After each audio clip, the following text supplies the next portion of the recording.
Hello, folks. This podcast is made possible thanks to donations from my listeners. And if you'd like to make a donation, just click one of the yellow donate buttons that you'll see on most of the pages on the website. Also, the podcast is supported by sponsors, and the sponsor today is italki, which I think is a very good match for this podcast because you get all of your listening, lots of sort of passive stuff through the podcast episodes. But in order to really push your English, you need to practice, you need to speak, you need to turn that input into output, and you need probably a one-to-one teacher, something like that. And you can find loads of one-to-one teachers on italki. Just go on, have a look at all the teachers. You can choose different search options to find the right kind of person for you, and then have just conversations or lessons or preparation for specific things. It's completely up to you, and it's all done through sort of video software like Skype, which makes it super convenient. And remember, italki are offering you a free lesson when you buy some talking time. To get the offer, just go to teacherluke.co.uk/talk or click an italki logo on my website. You're listening to Luke's English Podcast. For more information, visit teacherluke.co.uk.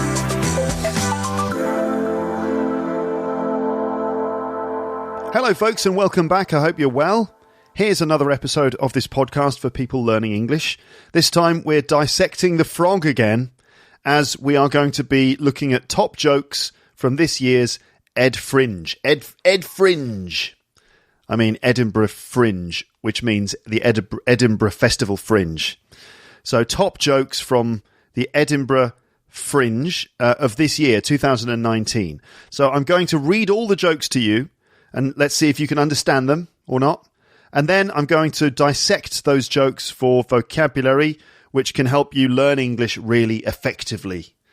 Learning English through jokes. Not just jokes that people tell each other, but specific jokes that have been written by stand-up comedians hoping to make a big career for themselves by performing at Edinburgh and getting attention of the media and stuff like that.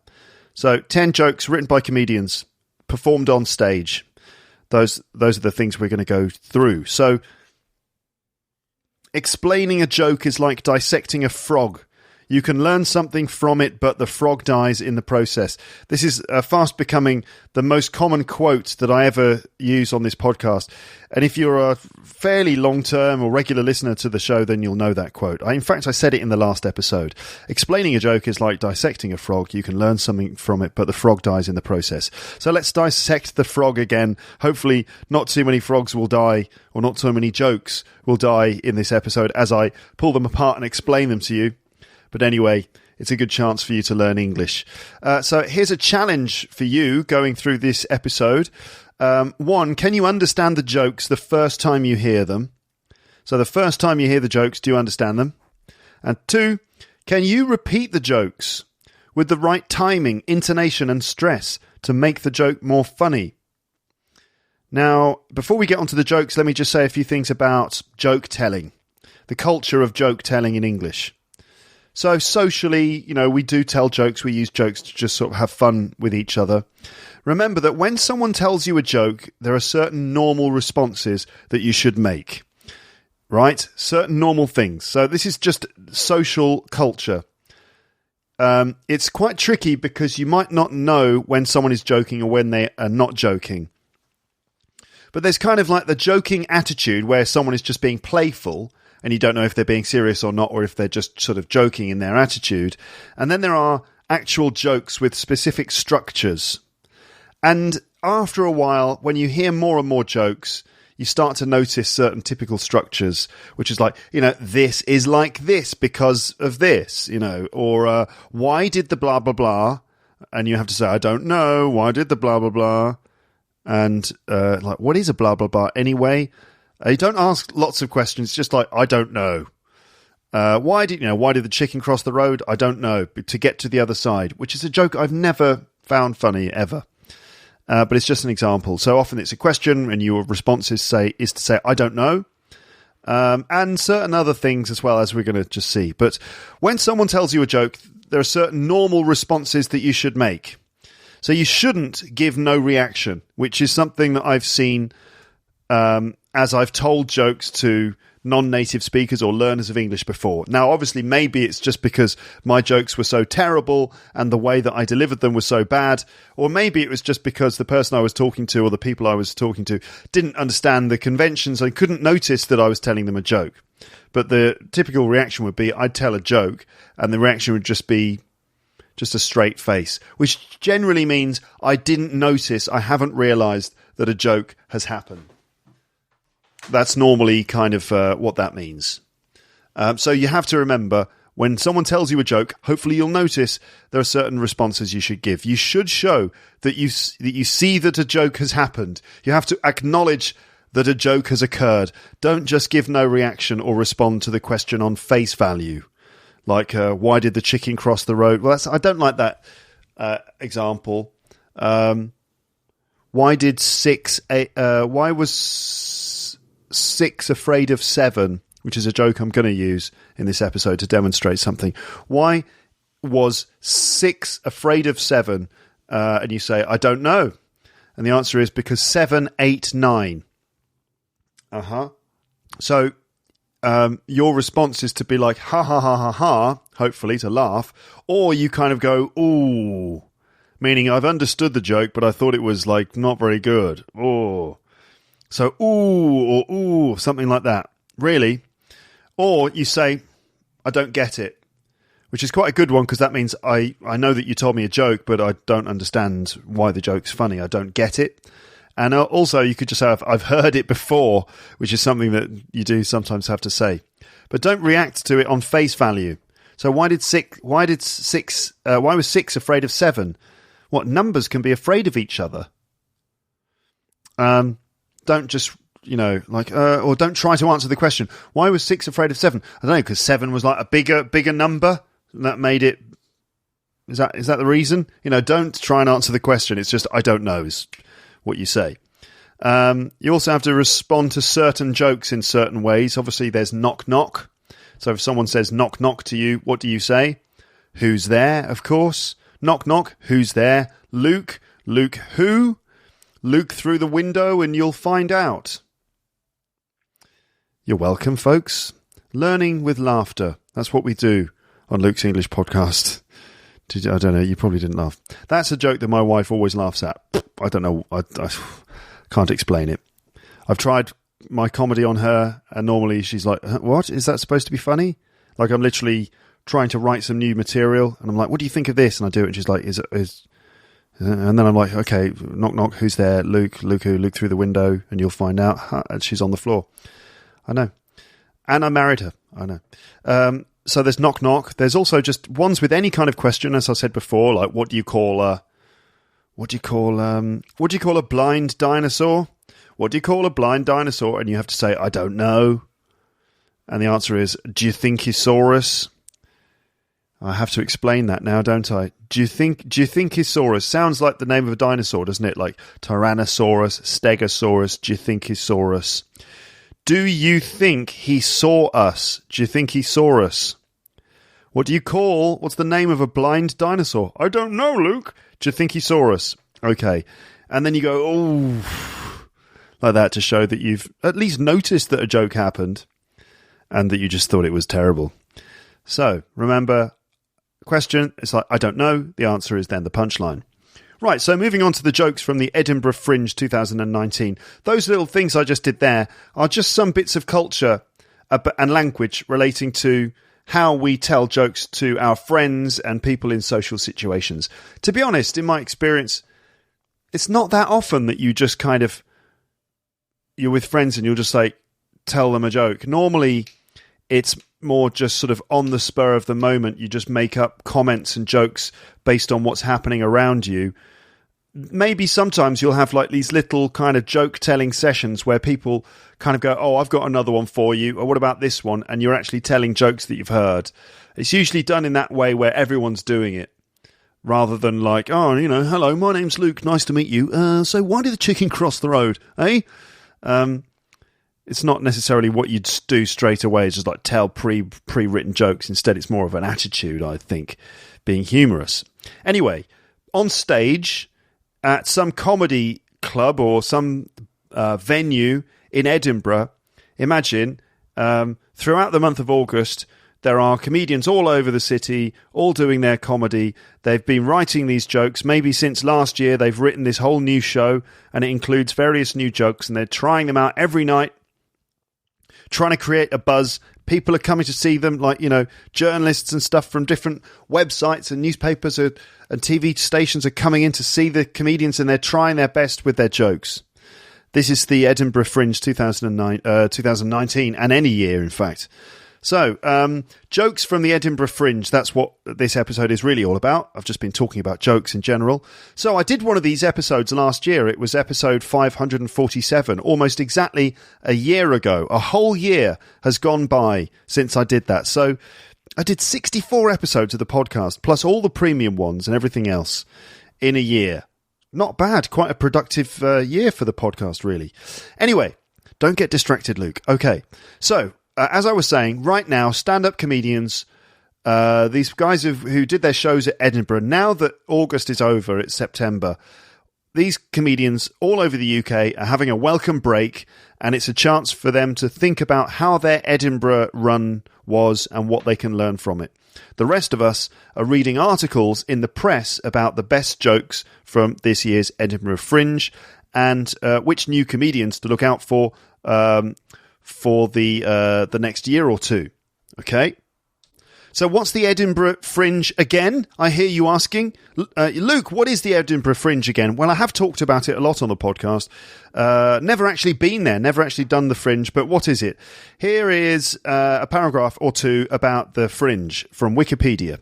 So, the Edinburgh Festival Fringe, also referred to as the Fringe, or Edinburgh Fringe, or Ed Fringe, or Edinburgh Fringe Festival, is the world's largest arts festival, which in 2018 spanned 25 days and featured more than 55,000 performances of 3,548 different shows in 317 venues. Established in 1947 as an alternative to the Edinburgh International Festival, it takes place annually in Edinburgh, Scotland, in the month of August. It's been called the most famous celebration of the arts and entertainment in the world, and an event that has done more to place Edinburgh in the forefront of world cities than anything else. It's an open access performing arts festival, meaning that there is no selection committee and anyone may participate with any type of performance. The official Fringe programme categorises shows into sections for theatre, comedy, dance, physical theatre, circus, cabaret, children's shows, musicals, opera, music, spoken word, exhibitions and events. Comedy is the largest section, making up over 1/3 of the programme, and the one that in modern times has the highest public profile, due in part to the Edinburgh Comedy Awards. Right, so every year hundreds of stand-ups go to the Fringe to do their shows. It's a sort of a make-or-break experience. Have you ever done it, Luke? No, I haven't. Never done Edinburgh, although comedians that I know do it every year. It sounds very tough. I think it must be very difficult because, number one, you spend all day going out and flyering. You're just going out with big piles of flyers, advertising your show, flyering like that. Flyer, not really like that. More like flyers for, we'd like a flyer for my show, handing them out to members of the public. It's exhausting. You feel like every single flyer you give out, you've got to kind of do a little joke or some entertainment. And you're doing it for hours and hours. It's absolutely exhausting. Free flyers, you're saying, as a joke. Look out, I'm giving out free flyers. And stupid stuff. 3 flyers, 3 flyers, 3 free flyers. All that kind of nonsense. And attracting people to your show, and then you're doing the show every night, and you're doing your best. It's an hour every night. It's exhausting. It's very expensive because you've got to pay for the venue, and often you have to pay to put your show on. You might make some money on the door, but you often have to pay for the space. Also, you've got to pay for accommodation, and August in Edinburgh is very expensive, and it's just exhausting as well. Plus, you just drink far too much beer all the time in the evening. I don't know. I'm more of a sit at home, have a cup of tea, and do a podcast type of person than that. So that's why I've never done Edinburgh. But I did Brighton. I've done the Brighton Fringe Festival a few times. So let me go back to joke types. So I did something about different joke types in the last one of these episodes, if you remember last year. I talked about things like pull back and reveal, and then I got off the bus. These different sort of techniques or types of joke. So here are about 5 different joke types. Again, some of them are going to be just a quick recap from last time, maybe with some more details. 5 different joke types or stand-up techniques. So the first thing is puns. Puns obviously are word jokes, little jokes where they're based around one word that means several things maybe at the same time. So a pun really is based around one word or phrase which means 2 things at the same time. Maybe because one word can sound like 2 words. Homophones. A homophone is a word that has several meanings, but they sound the same. Okay? Homograph means the word has several meanings and is spelled the same, and a homonym is a word that is either spelled the same as another word or sounds the same as another word. I think both. So these we have a lot of these in English, and a lot of them can be kind of created by squeezing phrases together as well. So we have lots of examples where words sound like other words or parts of sentences sound like other parts of sentences, which makes the language very, very rich for making jokes, puns. For example, my one from earlier, why was 6 afraid of 7? Because 7, 8, 9. So the basis of that pun is the word 8. And if you say 7, 8, 9, obviously it's a sequence of numbers, but also it's a sentence, isn't it? Because the number 8 sounds exactly like the verb ate, the past of eat. So they sound exactly the same. And it is the same pronunciation. 1, 2, 3, 4, 5, 6, 7, 8. And I ate a pizza. It's exactly the same. And so that's where the pun happens. Why was 6 afraid of 7? Because 7, 8, 9. Okay. Then we've got the pull back and reveal, which is basically when the joke gives you some information and then suddenly you get a lot more information, as if the camera has pulled back, revealing a lot more visual information around the edges of the screen, recontextualizing the situation. So the situation radically changes when we get more information. That's a pull back and reveal. It's like the camera pulls back to reveal more. So here's an example joke from last year, just to give you an example of a pull back and reveal. This is Joe Bohr's joke from 2014, this one. And he said, my wife told me sex is better on holiday. So at this point, fairly normal. You imagine that they've had sex on holiday and she tells him that sex is better on holiday. But then the rest of the joke pulls back the situation and reveals more information, recontextualizing it. My wife told me sex is better on holiday. That wasn't a nice postcard to receive. Did I mess up that punchline? My wife told me sex is better on holiday. That wasn't a nice postcard to receive. That wasn't a nice postcard to receive. A nice postcard. So, in fact, she wasn't on holiday with him. She was off on holiday with someone else, having sex with someone else, and then she sent him a postcard to tell him that sex is better on holiday. It's quite a good joke. I think it's a good one. That's a pull back and reveal. Then we've got observational humor, which is basically noticing things about everyday life that we all experience, but we haven't put into words yet. So it's just like, have you ever noticed that blah, blah, blah, blah, blah? And what's the deal with blah, blah, blah, blah, blah? You know, like the typical one is like, so what's the deal with airline food, right? And then you kind of make observations about airline food and typical things in an aeroplane and how everything's so small.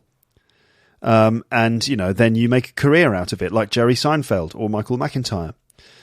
Similes are very often used in jokes in stand-up these days, and this is basically showing how 2 things are similar in unexpected and revealing ways. So, for example, explaining a joke is like dissecting a frog. The frog you can learn something from it, but the frog dies in the process. I kind of screwed up that joke as well, didn't I?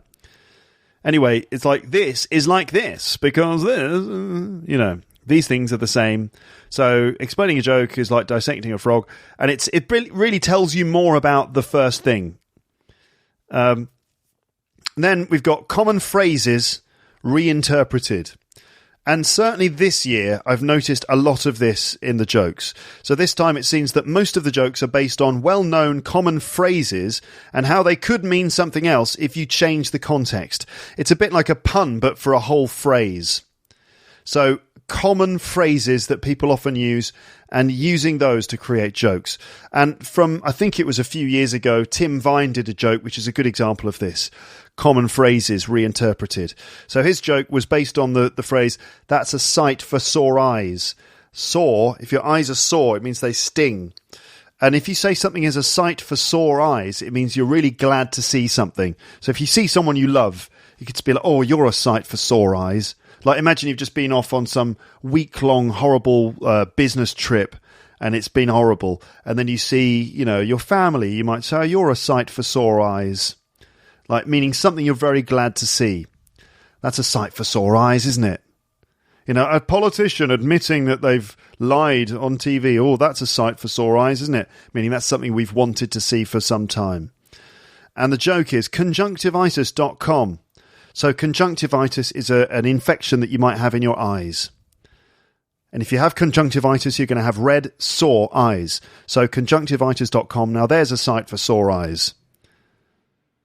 There's a site, meaning a website. Conjunctivitis.com, there is a website for sore eyes. Literally. But also, you'd be glad to see it. Oh, there's a site for sore eyes. You see, so it's a typical common phrase reinterpreted.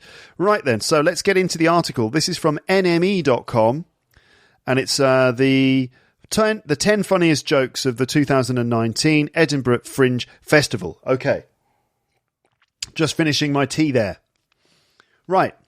So, the top 10 jokes of the Edinburgh Festival Fringe 2019 have been announced, with comedian Olaf Falafel taking the coveted top spot. Check out the full list below. After previous triumphs from the likes of Tim Vine, Stuart Francis and Zoe Lyons, Falafel scooped the prize with a snappy vegetable-themed one-liner. He took Dave's funniest joke of the Fringe with this gag. So here's the joke, folks. Are you ready? I keep randomly shouting out broccoli and cauliflower. I think I might have florets. Oh, I'm not such a fan of this one. I think there are other jokes in the list that are better. But anyway, let's go into it. I keep randomly shouting out broccoli and cauliflower. I think I might have florets. It's not that good. So, florets. So it's not florets. It's florets. Florets are chunks of broccoli or cauliflower. When you buy broccoli or cauliflower, it's like, technically you buy it as a head of broccoli or a head of cauliflower. And then you break these pieces off. These are called florets. Okay? And then there's Tourette's. So florets, we don't call them florets. They're called florets, I'm sure. Florets. Let's just see if we can see. Hold on a second. Oh, no, I can check. Floret, yes, that's right. Checking the dictionary, it's floret, definitely. So that's kind of one of the reasons the joke doesn't quite work, because you say florets of broccoli, but Tourette's, so the stress is on the different word. So Tourette's is a condition in which people shout out the rudest and most taboo thing in any situation. Have you heard of it? I mean, on one hand, it's obviously really serious, and it's a serious mental condition and everything, and it's a very serious subject, Tourette's. But on the other hand, it's somehow hilariously funny when just a person can't help shouting out the rudest, most inappropriate thing in that situation. Like, just, bastard! Like, just suddenly, for no reason, just shouting really, really, really rude and inappropriate things. I can't help finding it funny, but it is something very serious, and a lot of people deal with Tourette's on a daily basis. So that's Tourette's, which sounds a bit like florets. Okay, two words sound quite similar. It's not the best joke in my opinion. On that subject, what makes a really good joke? Luke, you're asking yourself. Well, I don't know why you're asking yourself that. Why are you saying Luke in your own head to yourself? Imagine, what makes a good joke, Luke? You ask yourself, which is a very strange thing to do. But okay, let's have a look. So for me, if it's a pun, which is again a word joke, it should work both ways. Right, so what I mean by that is that you're looking at a sentence which means two things at the same time. Okay? Ideally, both of those things will make overall sense. Can I give an example? Conjunctivitis.com, there's a site for sore eyes. I mean, it mostly makes sense in the sense that it's a site for sore eyes, meaning a site for people who've got conjunctivitis. There's a site for sore eyes. Is that something we've wanted to see for a while? Well, maybe. I mean, you see, the joke certainly works in one way. Does it work in the other way? I keep randomly shouting out broccoli and cauliflower. I think I might have florets. So one sense here is that he has a type of Tourette's, which only involves shouting out broccoli and cauliflower, and that's called florets. And that kind of makes sense. That if you have a vegetable-based version of Tourette's, that you might say, broccoli, for no reason, and that would be called florets. Now, that does make sense.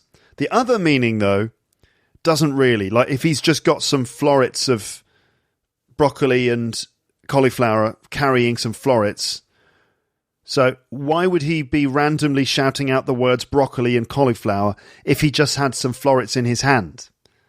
So I keep randomly shouting out broccoli. I think I've got florets. But that wouldn't make you randomly shout out broccoli. So for me, the joke doesn't quite work. For the connoisseur over here, the joke doesn't quite work. Here for me is a joke that works both ways. I mean, this is not the only thing that is important for a joke. There's also something to do with the cultural context and making jokes about things that are maybe in the popular consciousness, things that are particularly timely. I think maybe the florets joke is a bit more timely because, well, I mean, it's not really PC to make fun of Tourette's. But I think the thing about florets of vegetables, maybe these days in supermarkets you tend to find your broccoli and cauliflower broken up into florets and put in bags that you put in the freezer, and they would have the word florets would be on there, so it's a word that we have seen. But anyway, I think it's just a bit more part of the current mood, or not mood, the mood. How's your mood today? Broccoli and cauliflower. I mean, it's just maybe in the popular consciousness. But here's another joke that does work both ways, even though doesn't have the same value somehow as Olaf Falafel's joke. So this one is, I broke my finger last week, but on the other hand, I'm okay. I broke my finger last week. On the other hand, I'm okay. So on the other hand can mean two things, obviously. That's where the joke is. It could mean but, and the whole sentence still makes sense. So he broke his finger, but overall he's okay. So that's, on the other hand, could mean but. I broke my finger, but I'm okay. I broke my finger, on the other hand, I'm okay, right? That makes sense. And the other meaning as well also makes sense, which is, on the other hand, means literally on his other hand. And the whole sentence still makes sense. He broke his finger on one hand, but his other hand is okay. You see that the joke works in two ways at the same time, and both of them make sense. That's the kind of joke that is the best joke, in my opinion. It's got to work both ways. So I keep randomly shouting out broccoli and cauliflower. I think I might have florets.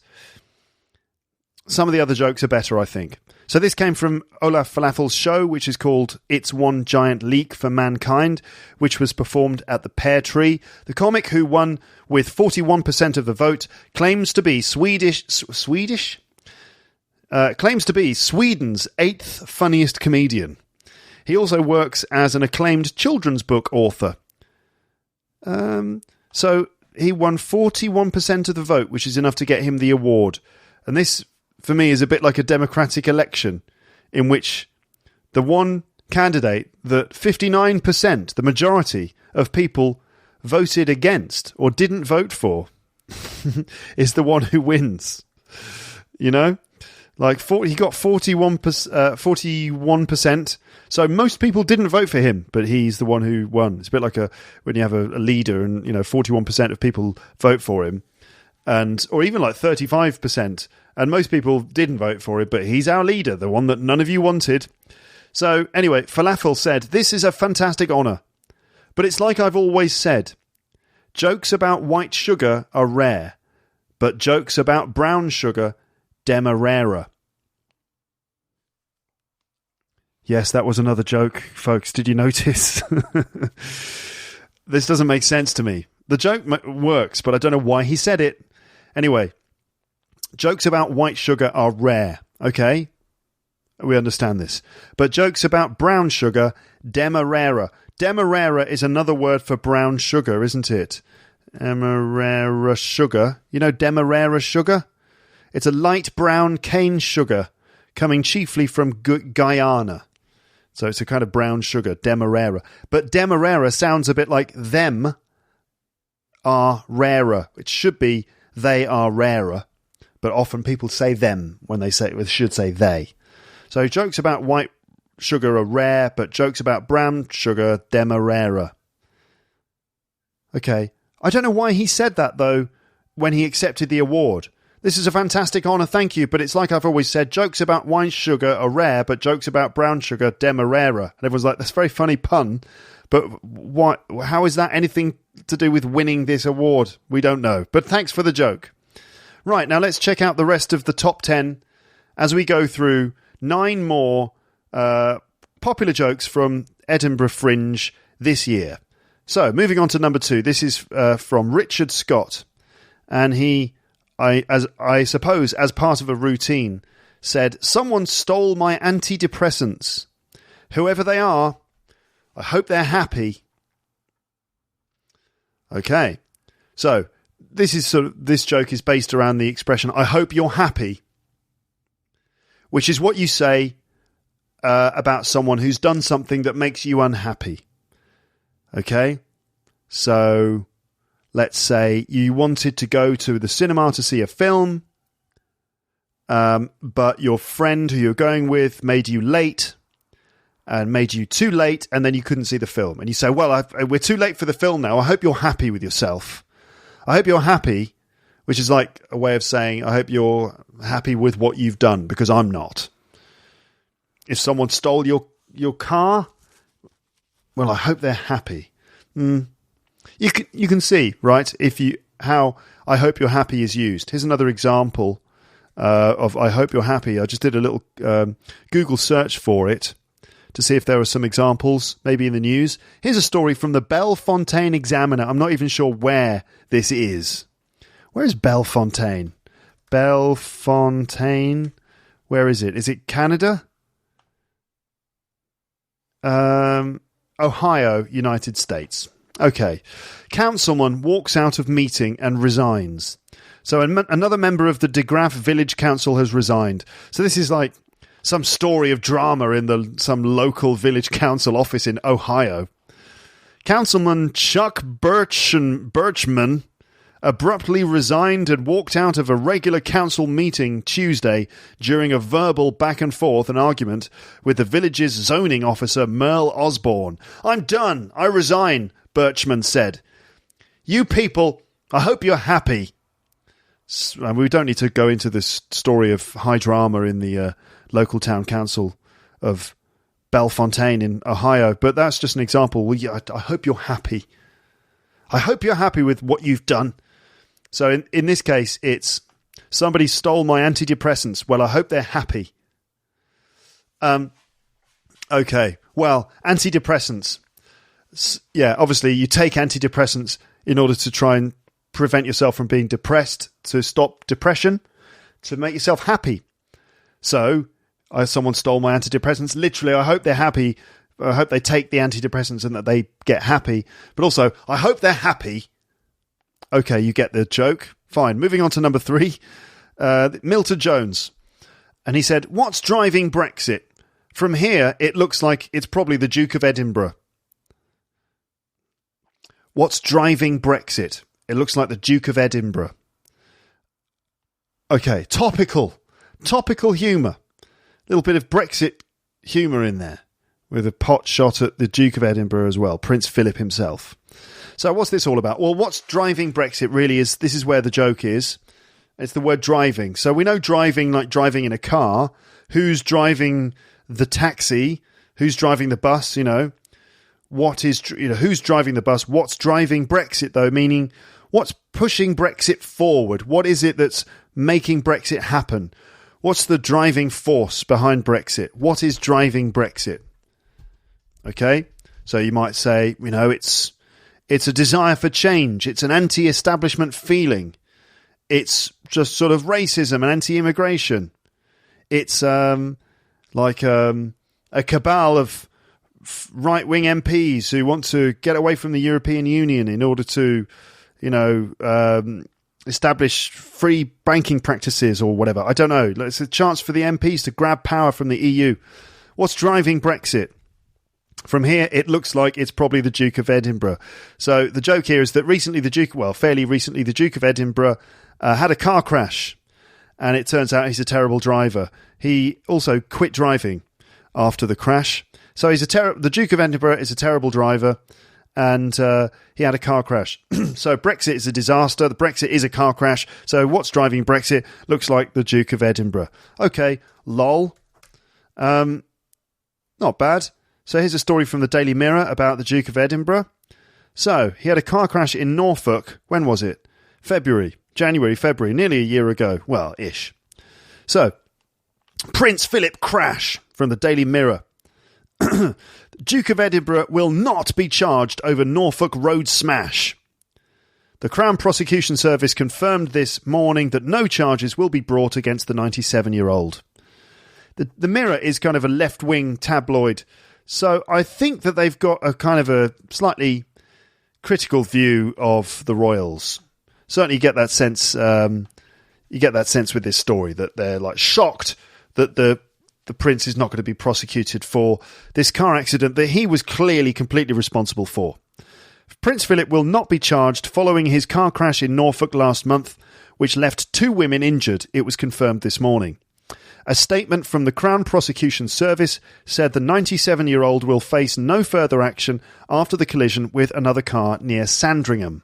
That's a royal property in the countryside. The Duke's car flipped over after he pulled out into a busy A road and collided with a Kia carrying a 9-month-old boy, his mother and another passenger. He escaped injury, but Kia passenger Emma Fairweather broke her wrist on January the 17th. Philip apologised for his part in the accident when his Land Rover Freelander collided with another car. Chris Long, Chief Crown Prosecutor for CPS East of England, said the CPS has carefully reviewed material submitted by the police in relation to a traffic collision on the 17th of January this year, blah, blah, blah. Basically what happened was the Duke of Edinburgh, in his big Range Rover, pulled out into a road and just crashed into a car. He didn't even look properly. He just pulled out right in front of this car. They crashed into each other, and his car rolled over. He was fine, but this woman broke her wrist. So basically, the thing is, the Duke of Edinburgh is a terrible driver. So what's driving Brexit? Looks like the Duke of Edinburgh. Quite a good joke, and a decent joke, and quite nicely topical as well. So, Jake Lambert, number 4. A cowboy asked me if I could help him round up 18 cows. I said, yes, of course. That's 20 cows. I like this joke. It's a good, simple, straightforward joke. It kind of works both ways. All right. So the joke is based on the phrase to round something up. Normally, you round up a number. So, for example, you round it up or down to the nearest decimal, nearest 5. So if it's 16, you round it down to 15. If it's 18, you round it up to 20. You see? So you round it up or round up or down the number to its closest unit of 5, I suppose. Rounding up a number. So a cowboy asked me if I could help him round up 18 cows. I said, yes, of course, that's 20 cows. But also to round something up, to round up some animals, means to gather all the animals into one specific place. So the animals are dotted around, and you go round, maybe on a horse, and round up all of these cows so that they're all corralled in a certain little field or part of a field to round up some animals. So the cowboy asked me to round up 18 cows. So this could be two meanings.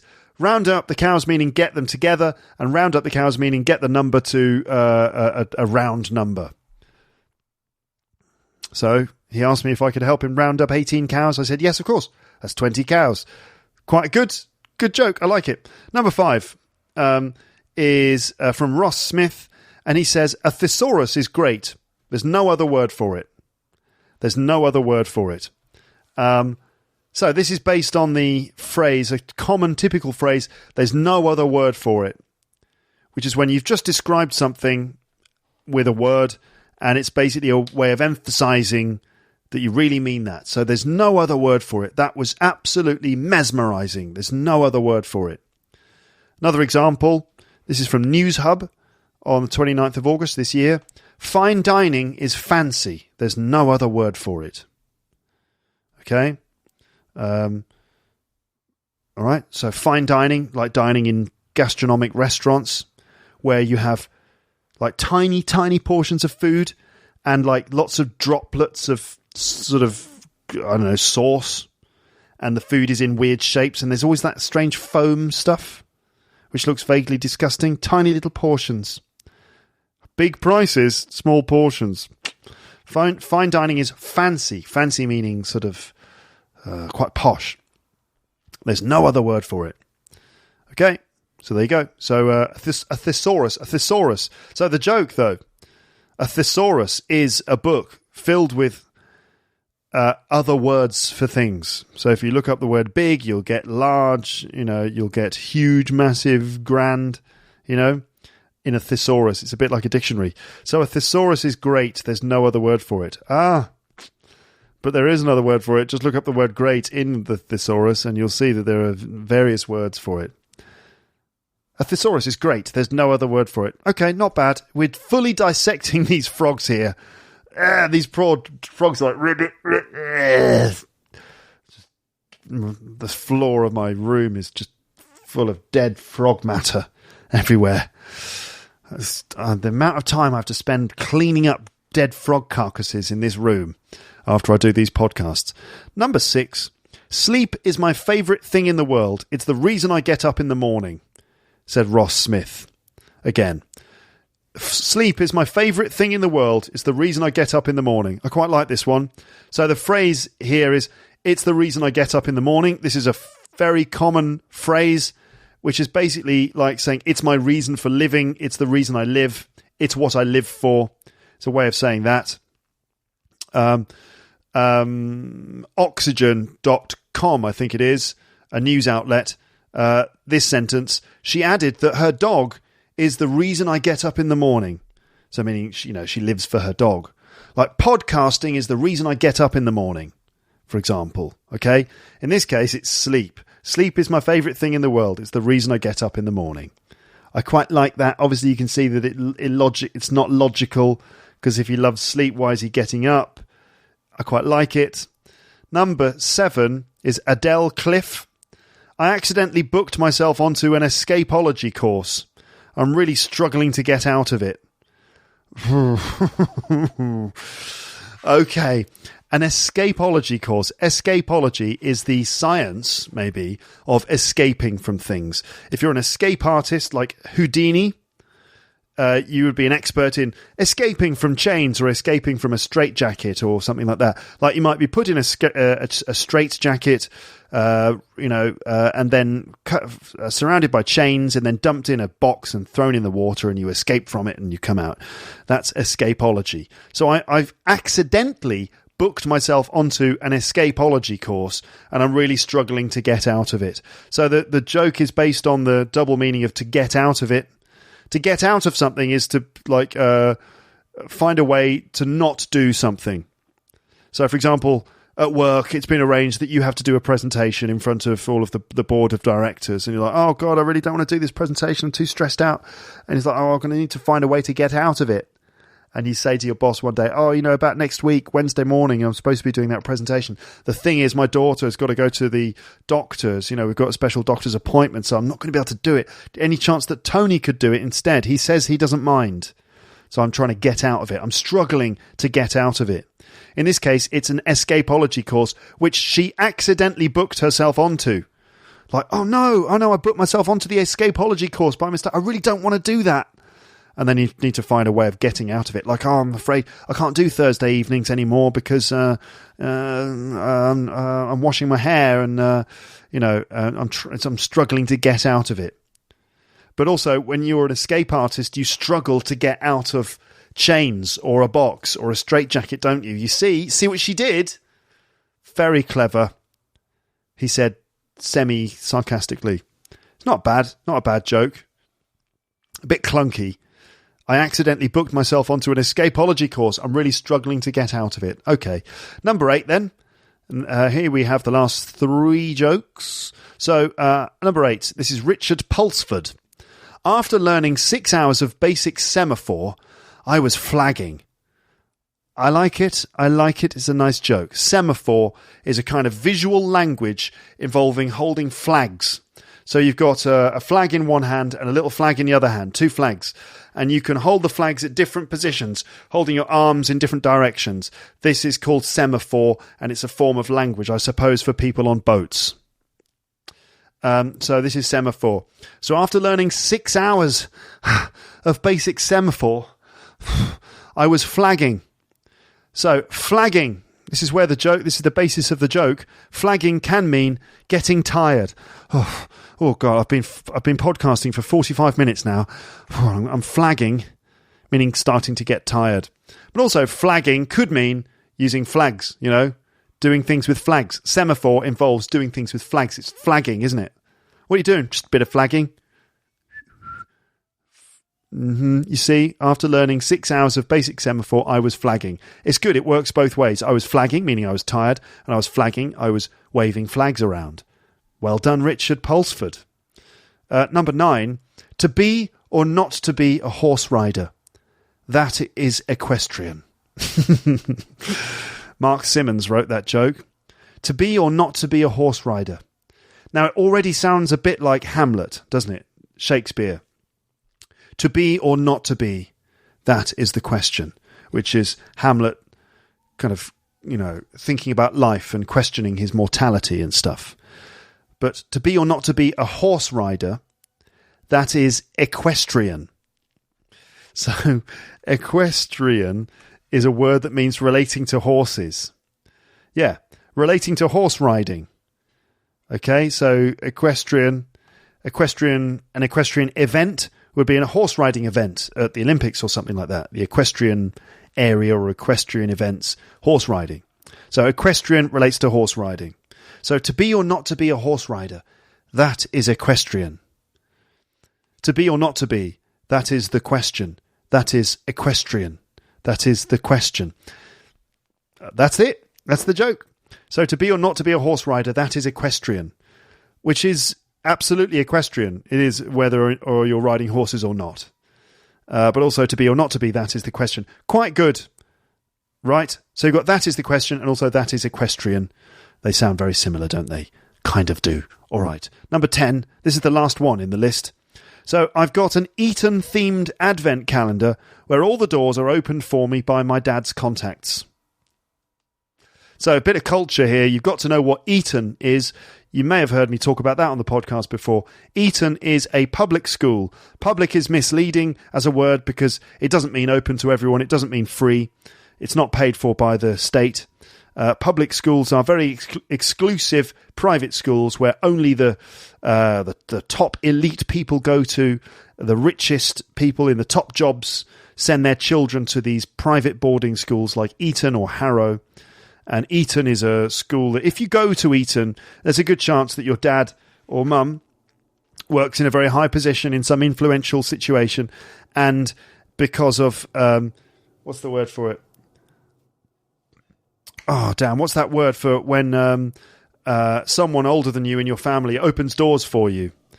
Oh, man, I can't believe I can't remember this word. It's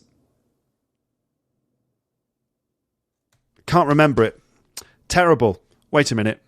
So the word I'm looking for is nepotism.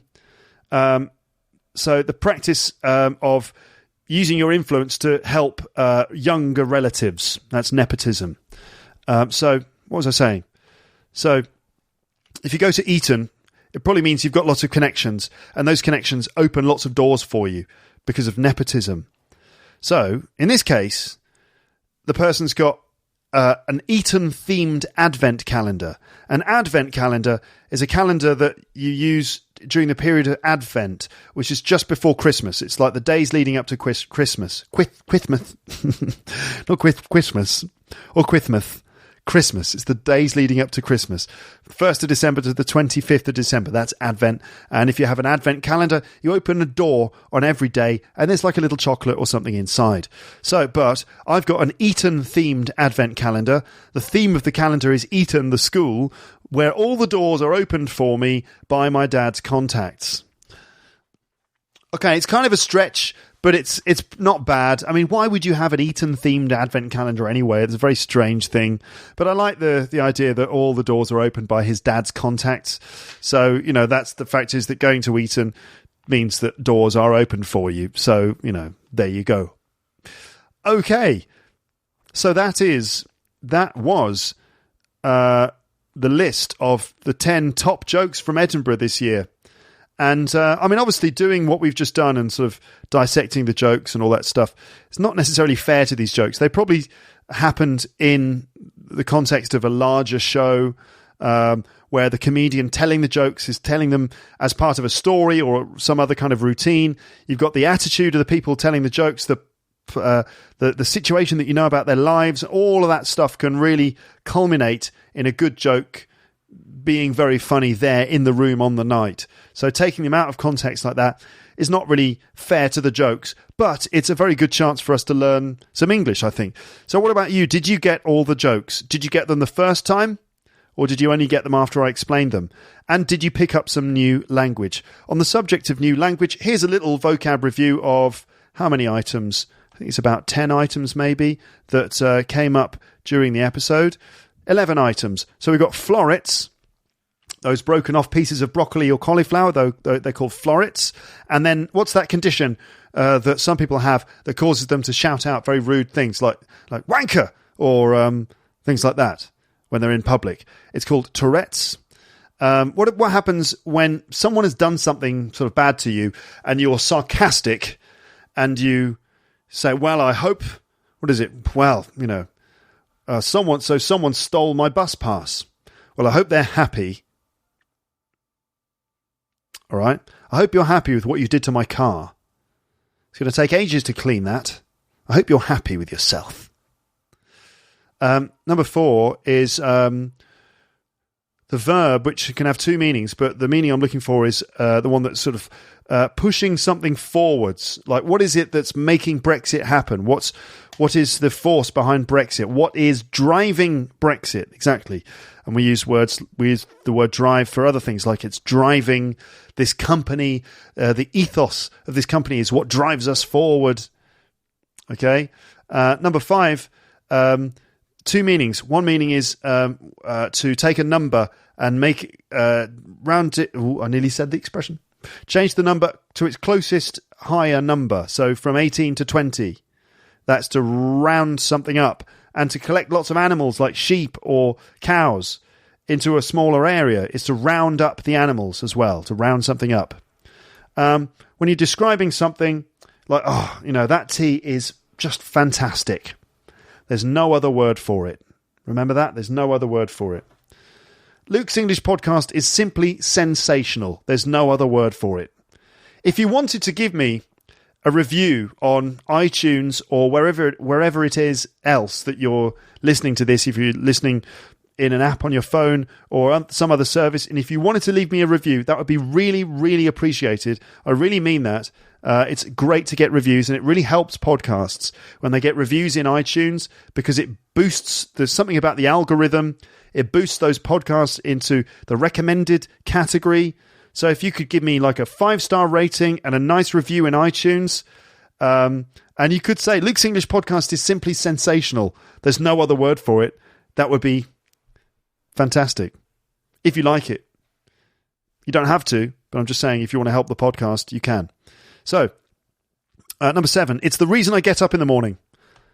Doing Luke's English podcast is my passion. It's the reason I get up in the morning. And then number 8, struggling to get out of something. Struggling to get out of it.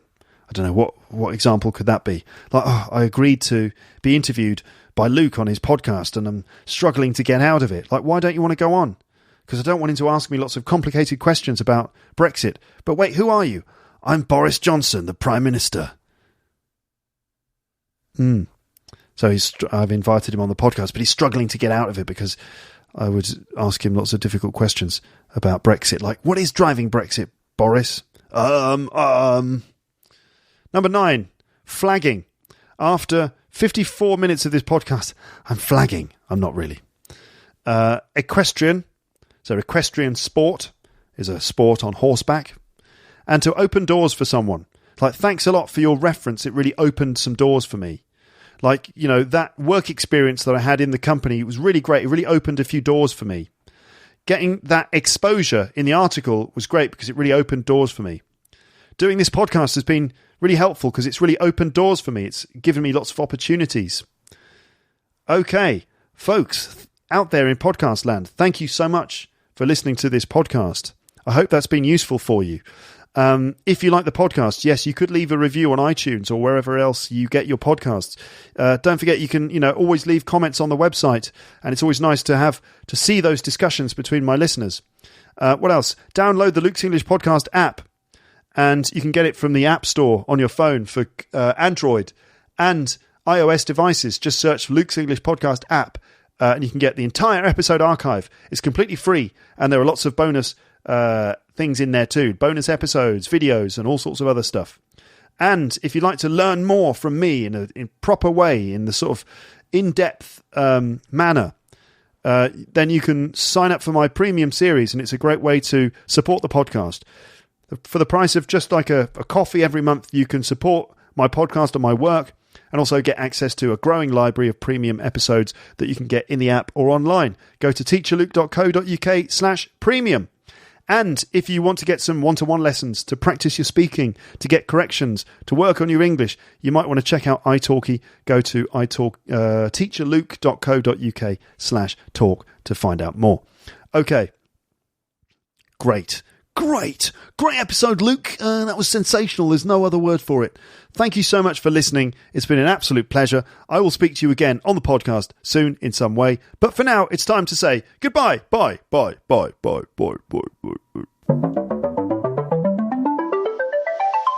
Thanks for listening to Luke's English Podcast. For more information, visit teacherluke.co.uk.